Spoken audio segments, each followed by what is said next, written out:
You are listening to the enhanced version of the Jeff Rubin Show, and I am glad you are because there are a ton of pictures this week. When you hear this noise, take a look at whatever you're using to listen to the show because I want to show you some of the pictures that we took at ToyFair of some of the awesome things that we are talking about.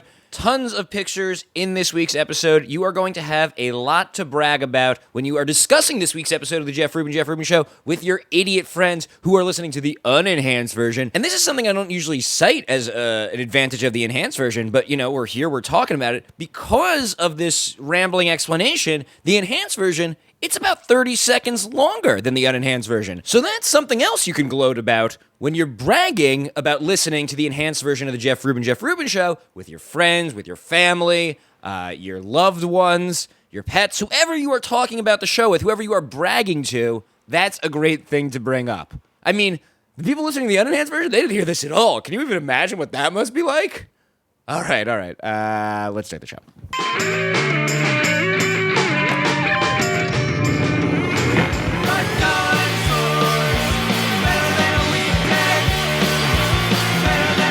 Welcome to the Jeff Rubin Show. I am Jeff Rubin on location with Owen Parsons. Hello. Owen, of course, one of the editors of Dorkly.com, draws a lot of funny comics. And it's Sunday, and we have decided to come to ToyFair. Yeah. We didn't totally know what to expect. It's at the Javits Center, which is, the biggest convention center in New York, so maybe one of the biggest convention centers in the world. The largest space in New York, period. And we just, had an we just got an email about a press thing. We were like, yeah, it's a Sunday. Let's go to ToyFair. Mm-hmm. We just got here. Yeah. I brought all my stuff. I didn't know if we were going to record, but it is amazing. It's incredible. Oh, yeah. I'm keeping my voice down because we're in the press area. I was like, let's get out the mics, let's record an intro, and let's walk around and talk to people. Yeah. Everything's super professional and organized. It's great. What have we seen already? We've already seen a boogie board section. There's a boogie board section. There's something called glitter tattoos or something. We've seen a table displaying the toy of the year winners. Now here's the thing. I consider myself, pretty good at toys. I don't buy a lot of toys, but sometimes I see them and I'm like, a kid wouldn't really have fun with that. I think I'm a pretty discerning toy customer. Yeah. And I looked at the toys of the year and I was like, yeah, these are pretty good. There was the Hot Wheels one where this is, I think, toys of the year from last year, right?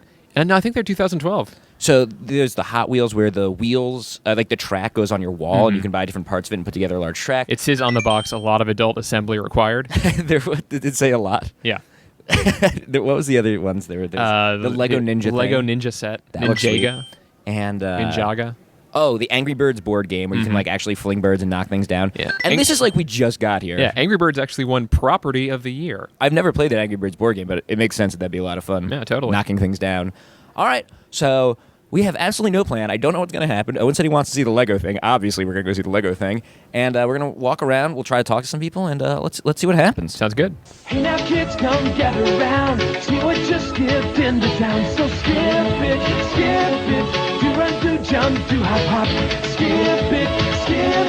Skipping and a screaming and a bop to bop. But the very best thing of all, there's a counter on this ball. So try to beat your very best score. See if you can jump a whole lot more. Skip it. Come on, everybody, skip it. Roaring good fun. All right, this is our first stop of the day, and we are here with John McGonigal, president of Jazzwares International. We just got started. I want to go to the bathroom. We didn't even see the bathroom yet, but we saw this. We had to stop. John, we are currently in a booth of Avengers and Star Trek themed colognes, and you manufacture these. Yep, colognes and perfumes for Avengers, Marvel, and Star Trek, and Star Wars. We did some for Star Wars as well. Oh, and what were you asking right before we started? I was asking how you make the jump from sort of just being a general interest in Avengers and Star Trek and things to actually creating scents. It was, I started in this about 25 years ago in comic books. I worked as a guy who wrote magazines about comic books and then went from that to manufacturing toys. And then at a company called Palisades Toys, where we made Muppets action figures and Aqua Teen Hunger Force things and all sorts of Invader Zim and all that. And then from that, that requires a lot of travel back and forth to China, a lot. And I finally said, I'm tired of living my life in an airplane. What can I make in the United States that hasn't been made before that I can still live off of?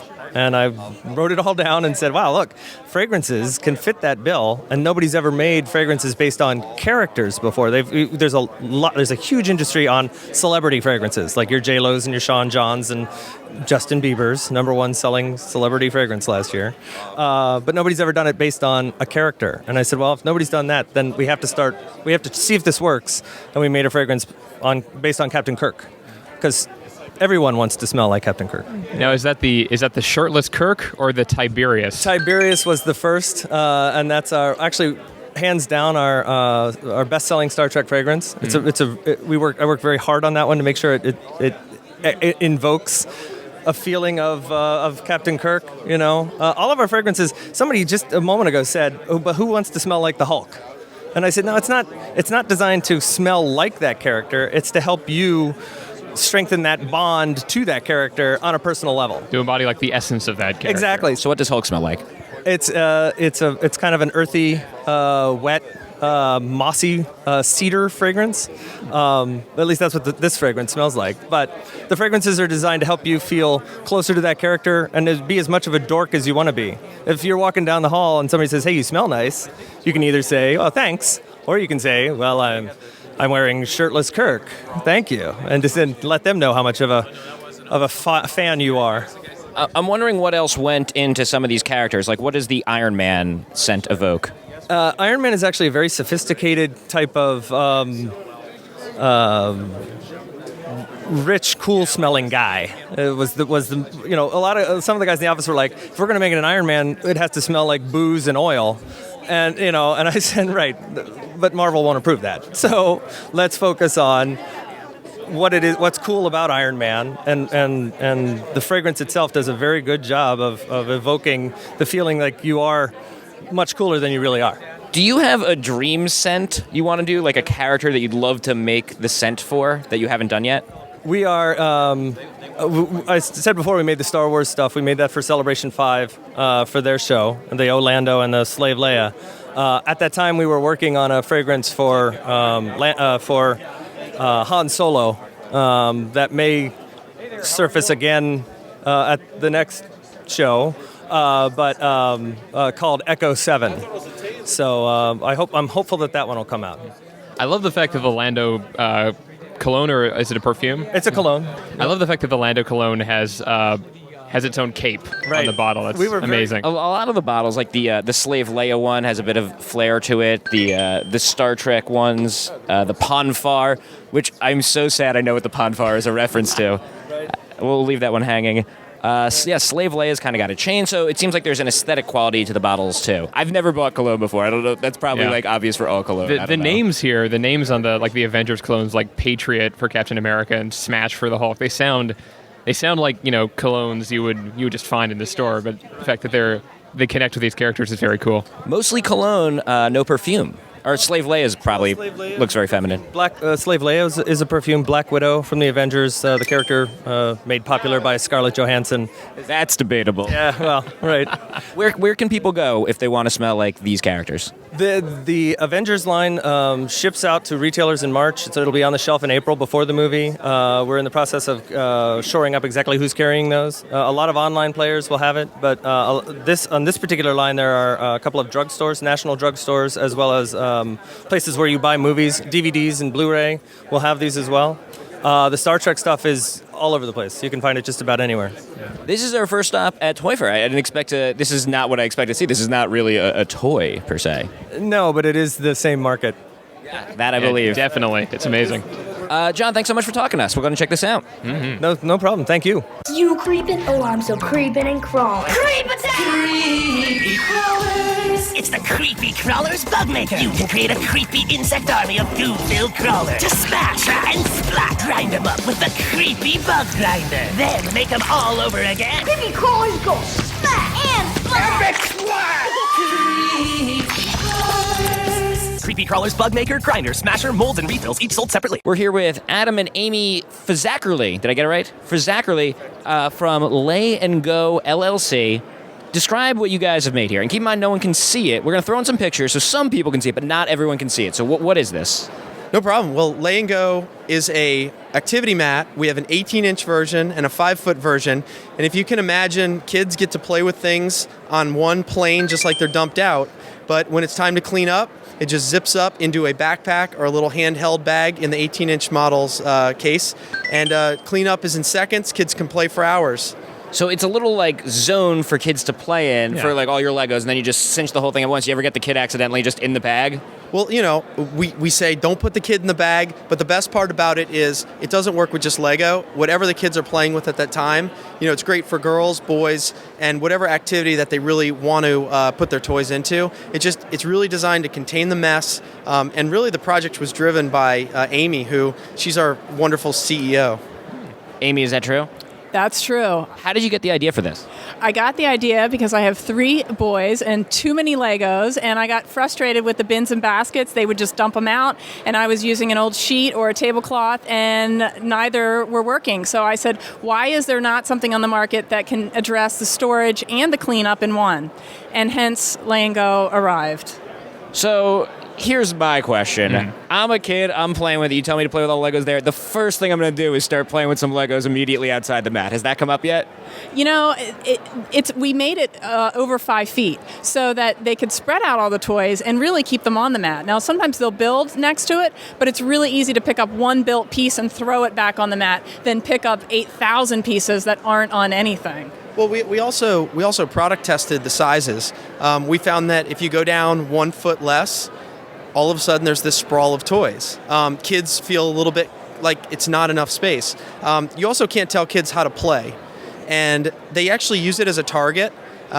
There's enough little toys and little cool things about it that, you know, they can put their special pieces in the pocket, and it keeps them focused. We've really kind of... You just can't tell them how to play with it. And the sprawl we were worried about, it hasn't been an issue, though. It seems like also like children they've got small arms, so it's a smaller like play radius. Seems like that would encapsulate it pretty well. Well, Yeah, I'd need a much bigger one for my apartment. Actually, the reason we did the 5 foot was it was as wide as we could go without creating a seam.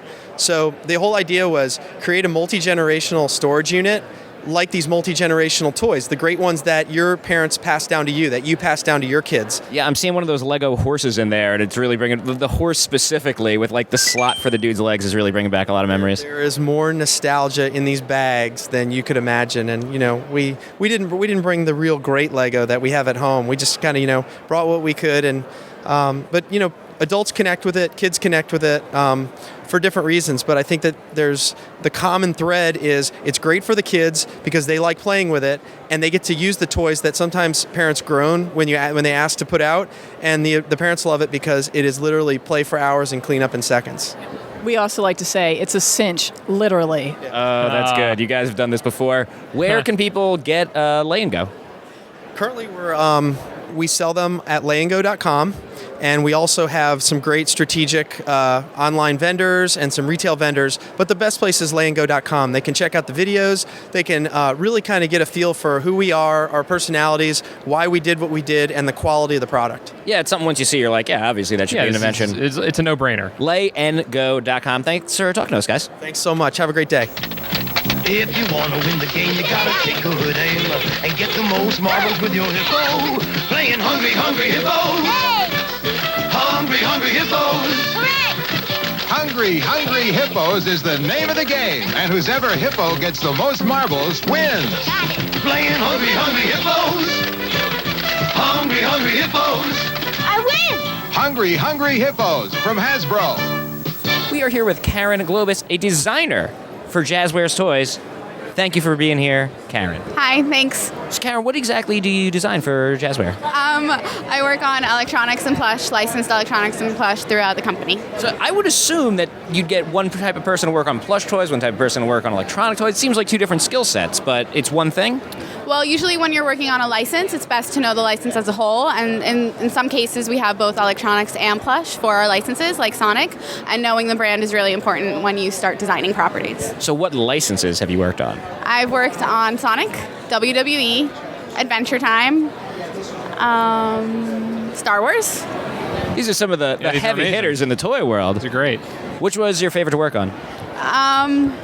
I enjoy all of them. It's usually the licensors that help us enjoy what we work on because their help and their influence helps us a lot. And I really enjoy working on Star Wars, of course. Who doesn't? Yeah, I mean, I enjoy just looking at the toys, so presumably making them and talking about them all day is fun too.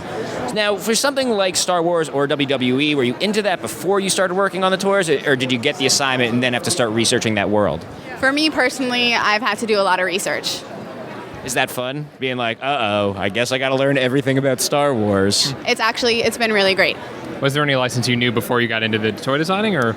No, you learn about them. We actually watch cartoons and the shows all day in our office. It's always on a TV, so we can always reference it. We have a huge library, and we're always doing research. It's the most important part of our job. So you have two TVs, one playing WWE and one playing Adventure Time simultaneously.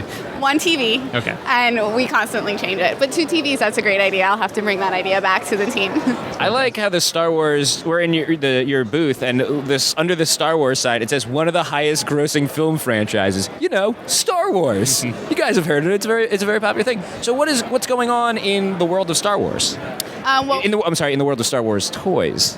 Well, we actually don't do the toys. We do the electronics and the spy items. So we develop things like MP4 players. We have a really cool R2-D2 MP4 player. So it's actually an MP4 player in the shape of R2. An MP4 player meaning like it plays videos? Videos and music. We are also launching earbuds for 2012 as well as headphones. And we have some really cool spy items like a listening device so you can hear people from far away. All our spy stuff is based on everything from the movie. Not just characters, also the... So it's like Star Wars tech. Yeah, all the tech.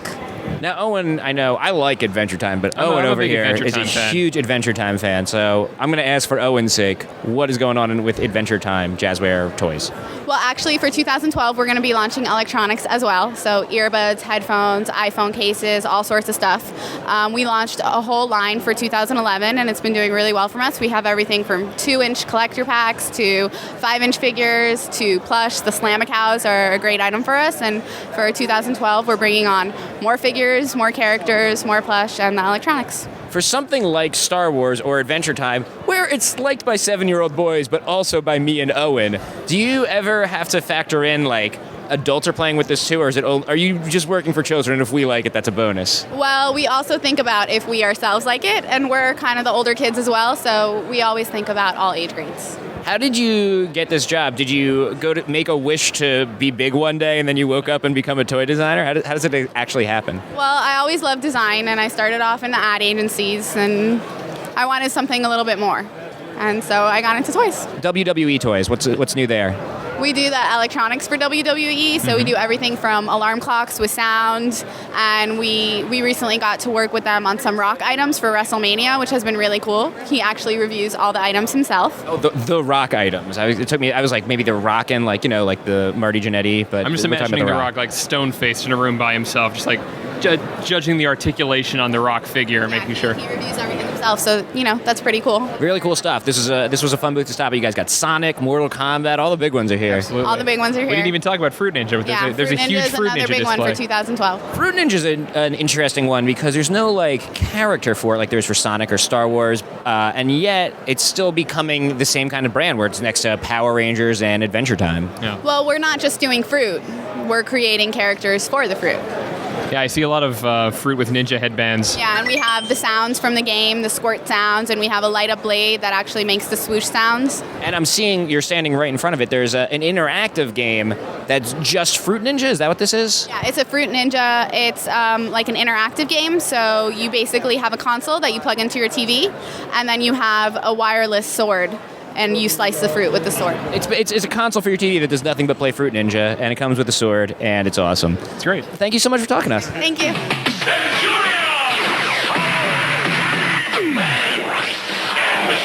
Jake Rockwell, Ace McCloud, and Doc Terror each sold separately. Trouble up rubber, Jake! Energize the assault mode! Let's do it! I name this Doc Terror down! Centurion! Take this! Energize the power mode! Bombs away! Fire! Now Doc Terror falls! Right, Jake? Right, Ace! New Centurions, Jake Rockwell, Ace McCloud, and Doc Terror come as shown, each sold separately. All right, we are now at the Speed Stacks display, talking to Bob Fox, founder and CEO of Speed Stacks. Thanks for being here, Bob. Thanks for having me, guys. What is Speed Stacks? Well, Speed Stacks is, at first sight, it's kind of a quirky looking thing, but it's we call it sport stacking with Speed Stacks. So kids are stacking these specially designed plastic cups at lightning speed. We call it a track meet for your hands at lightning speed. And this is something I think I've seen a lot of videos online. Mm-hmm. I'm biased. I work on a comedy website, but you've seen this online of people stacking cups, videos of people stacking cups and unstacking them really quickly.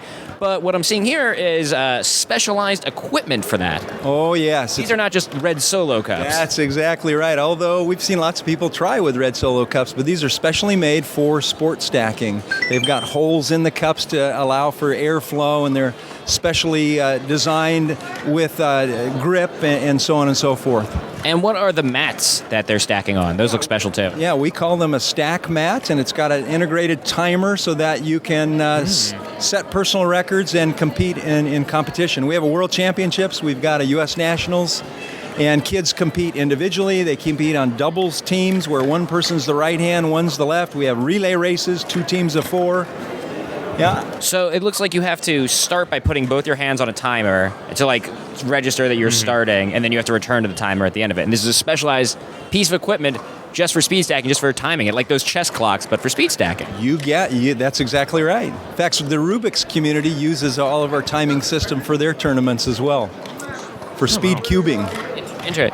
What is like a speed stacking record? What's a good milestone to go for? How do you know you're good? Yeah, sure. Well, there's 3 different competitive stacks. One's called a 333. And if I taught that to you today, you'd do it in about 10 seconds. The world record is 1.61 seconds. And then the premier stack is called the cycle stack. There's 40 different moves. If I taught that to you guys today, it would be about a minute you'd do it in, 60 seconds. World record is under 6 seconds, 5.91. And it's mostly kids competing in this? There's kids demonstrating it right now, even as I speak these words. Oh, yeah. We have kids all ages and adults. We start kids as young as typically in kindergarten, but we've got all the way through senior citizens that are stacking. And, in fact, we have college kids stacking, too.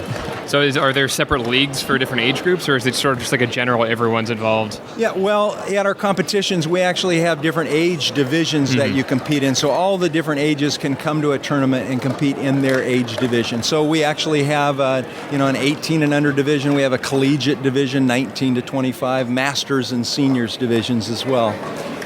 I'm seeing also a reel of speed stacking appearances in the media, and there's on Craig Ferguson in the news, but I'm also seeing just speed stacking taking place within shows. Like I think I saw Phineas and Ferb and maybe another Disney show where the characters are getting into speed stacking. Yeah, it's so visual that television loves us. So, in fact, we were just integrated into a Nike commercial recently because it's so visual and it's physical as well. And does Speed Stacks, the manufacturer of this equipment, also run the tournaments? Well, the tournaments are run by the World Sport Stacking Association, which is the governing body for the sport. It's like the NFL of sport stacking. I see. And you manufacture equipment for it? Yeah, and Speed Stacks manufactures the equipment, and the WSSA, World Sport Stacking Association, governs the sport with tournaments. Really cool stuff. Now, I know you said there are like a few typical formations that people stack in. Is there ever like any kind of freestyle stacking or? Yes, there is, yeah. Although it's not official competition, but we encourage freestyle stacking, and we see more and more kids that are creating routines, much like you'd see a creative juggling routine or a jump roping routine. So I think over time, as we'll actually integrate that into our tournaments, that we have a freestyle stacking section of the tournament. That's great. Right now it's underground. Yeah, they're people. Oh, yeah. These are people on the fringe of the sport. That's right. They're breaking all the rules. Oh, yeah. Yeah. So people can check this out at speedstacks.com. Thanks so much for talking to us, Bob. Thank you. Thanks, guys. It's Dizzy Dinosaur! Dizzy Dinosaur knocks you out as he moves about. Dizzy Dinosaur, he's real nice till you roll the dice. Dizzy Dinosaur, yeah, he's a silly beast to say the least. He got me, he got you, not me. Dizzy Dinosaur, be lucky and smart or it's back to start. Dizzy Dinosaur, turns and spins till someone wins. Yeah, Dizzy Dinosaur from Preston. We are here with Joseph Smith. Joseph, what are we looking at here? This is one of your creations. You're looking at the new line of Angry Birds products from K'NEX that's going to launch in the fall of this year, 2012. So this is the K'NEX interpretation of Angry Birds. Were you an Angry Birds fan before you started working on the project? Yes, we've been Angry Birds fans for a long time. Started talking to them about a year ago, and after all the things you go through to try to get a license, we finally signed a license back in January, and we're rushing, doing everything we can to get it out for this year. And our biggest point of difference was bringing the gameplay that people are playing on their digital devices and recreating that in reality. So it brings the brand into realities. It seems like the biggest decision when making an Angry Birds toy is that mechanism that launches the birds. That's really the entire game. How did you go about that? Well, we wanted to do it just like the game originally, do a slingshot. But we knew it wasn't safe for kids to play that way with the birds flying across. They could shoot each other in the face. So we had to develop a launcher that was what we call kid-powered. So there's only one way to shoot it, and the kid has to actually put the bird in and pinch them together. That way they can't put any other things in the launcher and shoot them. I see. So you wanted them to make sure they were only launching these birds and not like tennis balls or ball bearings or whatever. Did you ever consider doing an adult version where you could put ball bearings in the slingshot? Well, we have that at the office, but we're not allowed to sell it. Right. Do you build the towers yourself? Like you design your own, essentially what are the levels from the game? Right. The big selling point to Rovio, who manufactures Angry Birds, was that you not only recreate what you see on the game, but then you go and create your own builds as well. So we have lots of parts and pieces, both K'NEX bricks and rods and connectors. And so for a low price point, you get about 25 pieces. At a higher price point, you get about 200 pieces. And you can build with our instructions exactly what you see in the game, but then kids will learn the system. They'll get in, they'll start making their own constructions to build and knock down and kill the pigs. So are there challenge levels to each of these stages like there is in the game? There is. In the instructions, there's going to be a simple build up to a more expert build. It's designed for a 5-year-old kid, and we know the limitations of what a 5-year-old kid can do. So we put in a simple build for a 5-year-old kid and then hopefully teach them through the instruction process how to become better builders. It's cool because I remember when I played with K'NEX growing up, that K'NEX was always kind of physics-based. Like they had the roller coasters and the Ferris wheel. There was always like a lot of movement with K'NEX. So Angry Birds makes a lot of sense. What else is going on in the world of K'NEX? Well, last year we had a big successful launch with our Nintendo line of construction toys with Mario Kart. And these are Mario Kart Connect toys. Specifically Mario Kart as opposed to, say, Mario Galaxy or Mario World. They're on the cart. Nintendo works it that you license a particular game, and our particular game is Mario Kart Wii. So can you drive the carts? That's got to be the first question. You can. What we're representing here is some of the low-priced items with a bike you build, a motorized spring-powered cart you build, and over on the wall, a little harder to see, but we actually have battery-powered motors and full track sets that range anywhere from $25 to $150. Cool. Wow. Very exciting stuff. Thanks so much for talking to us. Thank you. Come along with us into a world that's new. Tropical splash party, we love splashing with you. Flower bikini, long hair that shines with our tropical friends. Having fun all the time. Barbie smells like flowers in bloom. Even tropical perfume for me and you. Tropical splash Barbie, we smell as pretty as you. Tropical Splash Barbie doll smells like a tropical flower and comes with fragrance for you. Dolls sold separately. We are now in the Duncan booth talking to Brandon Jackson, the National Sales and Marketing Coordinator for Duncan Yo-Yos. Thanks for talking to us. Glad to talk with you. So what is new in the world of yo-yos? Oh, there's lots of stuff that's new with yo-yos. We've got yo-yos that change shapes with spacers that you insert into them. Okay, so let's take that. We got to take these one at a time. Okay. This is, I don't know, first of all, we're on radio, which is maybe not the best way to describe this, but I don't know how familiar this audience is with yo-yos. So there's different shapes of yo-yos. There's the classic circle, and then there's the butterfly shape. Correct. A lot of people refer to the shapes as an imperial-shaped yo-yo, or a butterfly-shaped yo-yo, or a standard or wide-shaped yo-yo. And something for the past 50 years or so has been just a yo-yo has been one or the other. And we've developed a product that we have it's patent pending right now that allows you to insert spacers to change the shape of the yo-yo. What's the advantage? Why would someone use a butterfly shape over another type of shape? There's different types of tricks, and for a standard shaped yo-yo, you would use it for looping tricks, just like around the world, loop the loop, up and down, just basic tricks like that. With a butterfly shaped yo-yo, it's actually good for string tricks, to where you can do crazy like tricks that you're doing intricate string passes through the yo-yo into the gap of the yo-yo and things like that. So there's a big difference between looping tricks and string tricks, and that's the difference between the two shapes. And now you can do both of them with one yo-yo. Correct. Okay, so I cut you off. What else is going on in Yo-Yo Land? Yo-Yo Land. Yo-Yo Land. That's what I meant to say. Well, a big thing right now with many of the advanced yo-yo players are precision machined yo-yos made it from aluminum. They're perfectly balanced, smooth, and we've introduced a new series of products called the Deluxe series of yo-yos that retail for around $40 to $45 US. Sorry, I just got back from Germany, so I've been used to saying US dollars. But about around $40 to $45 that are amazing yo-yos, and that's what the pros really want now, is a yo-yo that's perfectly balanced. So what's going on in Germany? Nuremberg ToyFair.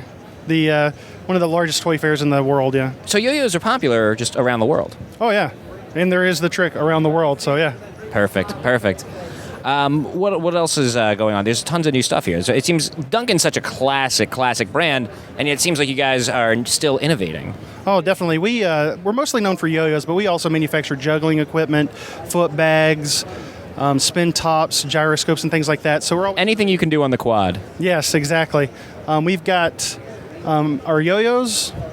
We've got an accessories line, which is string, parts for your yo-yos, etc., instructional DVDs and things like that. And we just developed a new Diablo, which is familiar to a lot of jugglers out there. It's like an hourglass shaped thing that you spin around It kind of looks like a giant yo-yo with two sticks. And we've got a Diablo that features a one-way bearing that's very popular right now. And let's see, we also, something that's big, I don't know if a lot of your listeners will know them, but one of our most popular products is called the Butterfly.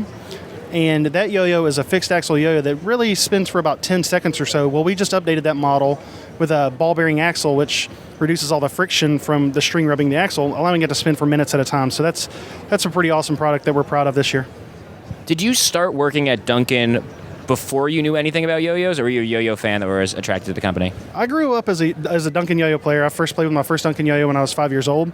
So for a long time, for me, it was a dream of mine to become a Duncan yo-yo professional and get sponsored by Duncan and be put on the team and stuff. And so in 2008, I think it was, I was actually invited to join the team, and it made my life. And I was like, yeah, I'm so excited. I'm a Duncan professional now. And then after being on the team for about 9 months, they offered me the position. So here I am working my dream job. Wow. That's great. Is it everything you dreamed it would be?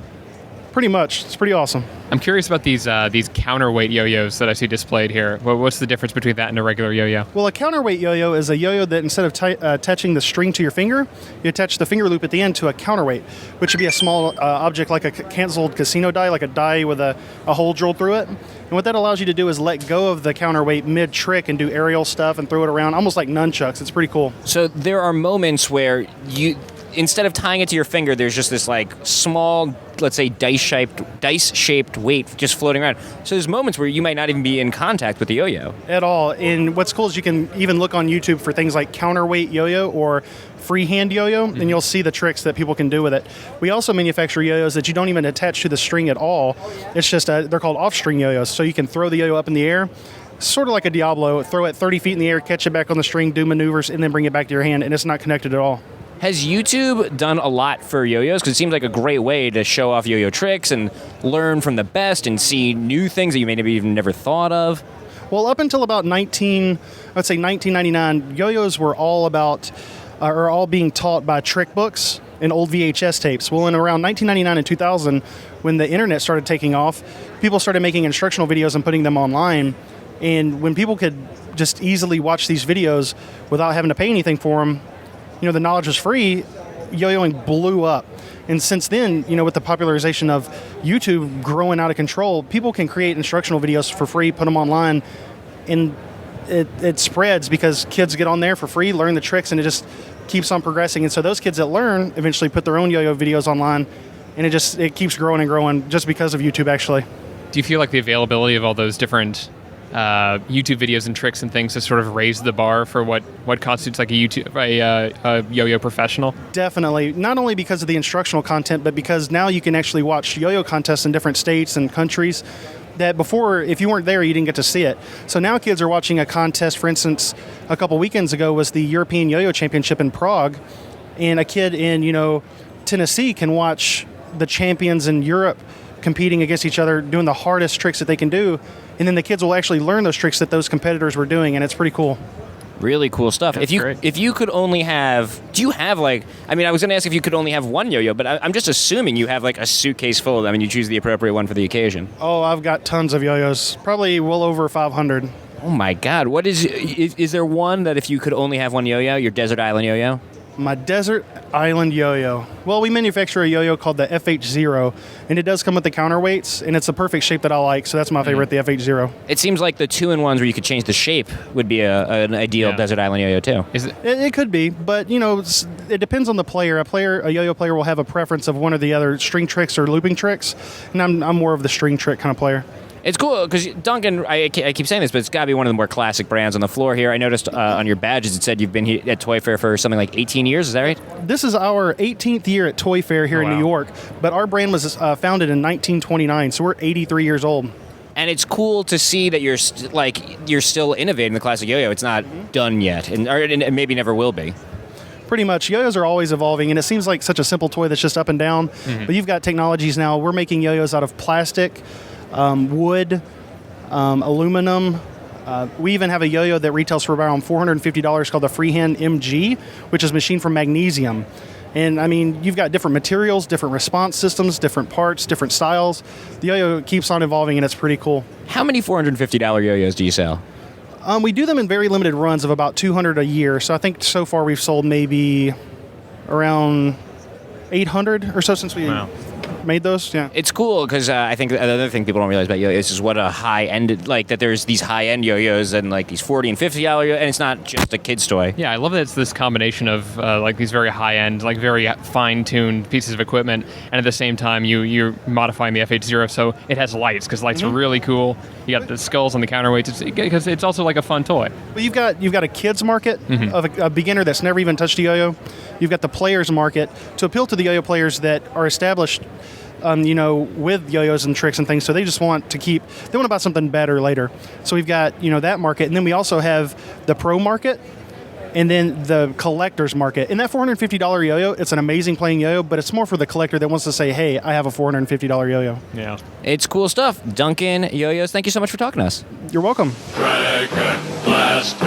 One more paralyzing Dragon Blast, and what? Freeze, Fisto! Dragon Blaster, Skeletor, Fisto, Roboto, and He-Man figures, each sold separately. Roboto, attack! Your Dragon Blaster can't stop the most powerful robot in the universe. Oh yeah! Freeze, Roboto! I said freeze! Dragon Blaster, Skeletor, new from the Masters of the Universe collection. Other action figures, each sold separately. From Mattel. And thus concludes our big day at Toy Fair. What'd you think, Owen? It was a big day. It was great. There was a remarkable amount of stuff. Yeah, in this convention center. It was a lot of fun. I mean, again, we're at the Javits Center, which is this huge convention center. They filled it up. And I'm usually only here for Comic-Con. I don't think I've been to the car show when I was a kid once or twice, but I've really only been here for Comic-Con. And this is something we talked about a lot during the day, was just how much more pleasant. I love Comic-Con. I love people dressed as anime characters. I don't know. But because this is just exhibitors. It's very professional. Yeah, and it's not crowded and you can walk around and talk to people. It was a lot of fun. All professionals and us. I'd say that virtually everyone had absolutely no idea what to do with us when we showed up. And it's true. We didn't have business cards. Yeah, we didn't have business cards. They were like, what kind of toys do you guys usually cover? What are you looking for here? And we just didn't know. So I think that it's not for fans of toys. We sort of snuck in a little to a degree. And we're covering it. And the biggest fans of toys, kids, completely absent. No one under 18 admitted to ToyFair. Which is so cruel because there are toys to play with everywhere. And I appreciate that toys are a big business and that these professionals need time to analyze them and talk to the creators, but they should really have a day where they let the kids in here. Yeah, I was saying I really wanted to see the security guard whose job it was to go through ToyFair and find the 12-year-old that had snuck in or had camped out overnight and throw them out of the building. Now, what you guys have heard so far is all the people that we stopped to talk and interview, but we stopped and looked at quite a bit more than that. We've been here for a few hours. What were some of the more interesting things you saw that we didn't already interview someone about? I like the booth that was just devoted to marbles. Yeah, there was a lot of that's what's so cool. There's a lot of classic toys. Like one booth was just it looked like just the shit you'd find in the drugstore toy aisle. Just crappy toys, but they're here. Every type of bikes, outdoor toys, eco toys, all types of toys. So many eco toys. I didn't even know that was a type of toy, but it's an aisle. A lot of environmentally friendly toys. Booths devoted to checkers. Booths devoted to wooden toys, tin toys. The one place had really nice boards. They had a nice Monopoly board. They had a nice Scrabble board. They had the most regal Clue board I've ever seen with little die-cut rooms. No one could possibly enjoy Clue. Ostentatious. No one likes Clue this much. Yeah. No one likes Clue this much. We saw the Lego hut. That was kind of cool. Saw all the cool new Lego things coming out. Because Lego's doing Star Wars, and they've just re-upped with Star Wars. They're going to be doing Lego. We learned they're going to be doing Lego Star Wars toys for another 10 years, which is very exciting. They had Marvel and DC, which was cool because I like seeing Lego Deadpool, Lego Hulk, seeing all their interpretations. And both those sets fully compatible. You can have Hulk fight Batman. Right. And what was the other Lego? They had some Lego Lord of the Rings. They did not have any Lego Hobbit yet, but they had some Lego Lord of the Rings, which is new. They had a sign up saying they will have Lego Hobbit soon. Lego Dino Park, sort of Jurassic Park-esque thing. Yeah, it looked. I think we were not the only people talking about Jurassic Park when we looked at them, but they're not an official Jurassic Park license. Right. What else did we see that was cool? The Lego had a monster set. Oh yeah, they're doing just classic monsters fighting. That was kind of cool. And they're re-upping on their Ninja series. What was that called? Toy of the Year or something? Ninjago, huge for Lego. Saw a lot of Angry Bird stuff. I know you guys heard us talk to the people that make the Connects Angry Bird set, but we saw Angry Bird plushes, T-shirts, another Angry Birds game, Angry Birds dolls, just Angry Bird stuff everywhere. It's huge here, and Fruit Ninja too. So you're seeing a lot of those. And it's interesting to see those casual games breaking into traditional toys and games. Yeah, it was especially interesting to see the companies that had rights to make certain types of toys based on a license. When they could make. When we talked to the person who designed all the Star Wars, but only Star Wars electronics. Or only Star Wars spy electronics, even more specifically. Star Wars is obviously everywhere. A lot of cool action figures. A lot of cool science toys. We stopped at that one place. I didn't even take pictures of this. I'm sorry, Enhanced Edition listeners. Not even you could appreciate it. There's this weird sand that doesn't get wet, and these balls made of water. Just cool sciencey toys like that. Yeah. I'd say that was my favorite part. I like seeing. First of all, I like toys. I like seeing all the toys. The Legos, obviously, the action figures. I think it's all fun to look at. Really, that's what you do with toys when you're an adult. You don't bash them around and make sense. You just admire them. And that's kind of my favorite part of Comic-Con, so it was cool seeing only that. But my favorite part of the show is the new toys, the stuff you haven't heard of yet, because they're all a new idea. Someone had a new idea for a game. And basically each one is an idea for a toy or a game or something like that. And it's cool to see, I don't know, and a lot of the creators are there and very passionate about it, and it's cool to see that. A lot of people anxious to pull you aside and start talking to you. We developed our skill for being no thank you. Board Game Alley was very dense with all these different types of games. We got pulled aside by someone who I don't think spoke a lot of English, but was really excited about his face making card game. Oh god, I feel so bad that we're not remembering the name. It was Q Kids or something, which maybe was a cute parody, but it was a matching game with. It's very easy to describe. The pitch is very simple. It is a matching game with kids' faces as the things you're matching, and you have to kids making funny faces, and you have to make the face to request that card, and you stick out your tongue if the answer is no.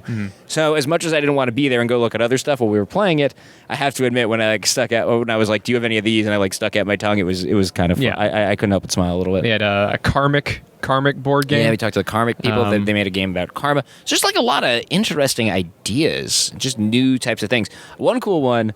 And I don't usually jibe with the preschool toys. I'm more into big boy stuff. But they had the Very Hungry Caterpillar, the classic book, and it was this huge, very hungry caterpillar about the size of my torso, and inside was a blankie. You unroll it, and the blanket was its butterfly wings that it eventually would grow. Oh, I didn't even get that part. Oh my god, it's even better than I thought it was. So that was pretty badass, and that was the most badass the Very Hungry Caterpillar has ever been.